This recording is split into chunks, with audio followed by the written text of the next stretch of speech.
I'm Susan Morrison, and this is Rebecca Sweet, and we are standing in front of a woolly pocket living wall that we just finished planting.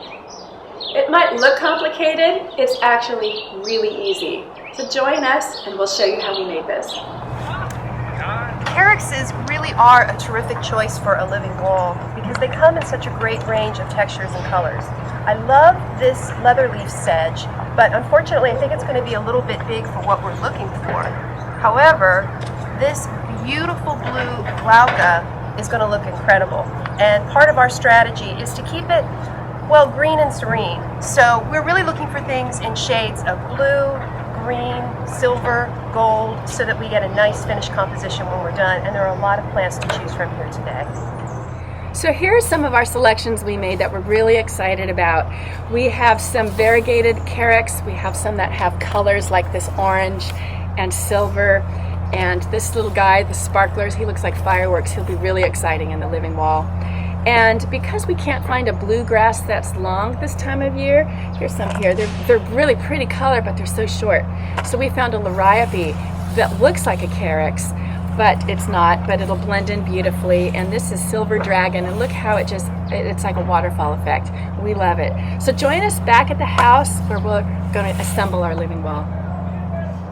We're back at the house, and as you can see, the living wall is already up, and I've chosen to use what's called a Wally 3, and it's got 3 pockets in a row, and I've stacked 3 of them up together because I want a wall with a pretty good scale to it.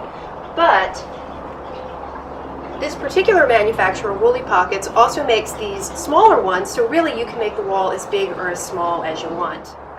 Another reason that we like this particular living wall system is because, as you can see, the pockets are nice and deep, and that really expands the types of plants that we can use and also the size that we can purchase. Exactly. For example, I have a 1-gallon plant right here. You can see it only takes up half the space. I could put another one here and even a 4-inch pot here. And you know what, Rebecca, you should explain how air pruning works, because that's another reason that we like this particular type of wall. So air pruning is a natural process that when a plant's roots come in contact with air, they stop themselves from growing. And because this is a breathable fabric, air is coming through and the plants won't become root bound. Root bound is when they keep growing and keep growing around in circles. You may have noticed in containers that aren't breathable, and that's not good for a plant. So that's one more reason why we love the Woolly Pockets.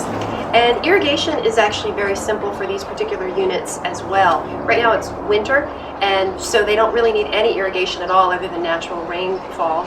But in the spring, when I turn the irrigation system back on, I'll just hook them up to a drip system, and it'll be pretty much a maintenance-free garden choice. Great.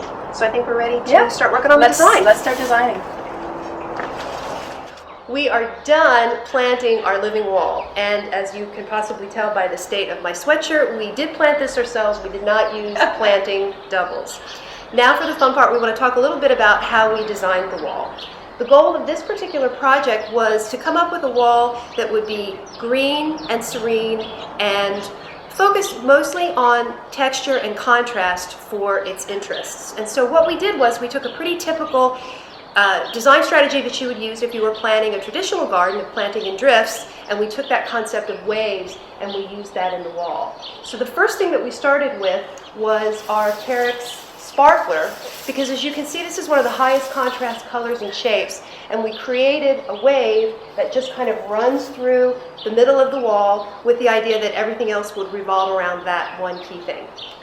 And another key aspect we wanted to emphasize was the grasses and the carex that have a real waterfall cascading effect. By grouping them together like this, it just adds a very nice sense of movement to the wall, especially when the wind blows. These are so beautiful.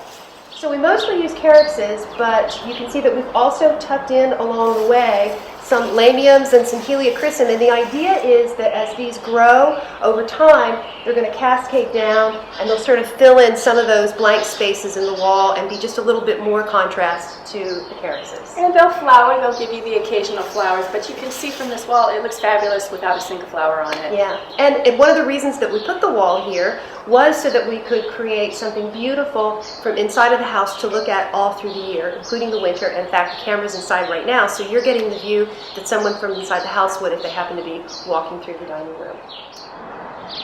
I'm Susan Morrison, and this is Rebecca Sweet. And if you'd like to know more about living walls or any aspect of vertical gardening, make sure you read our book, Garden Up, coming up 2011.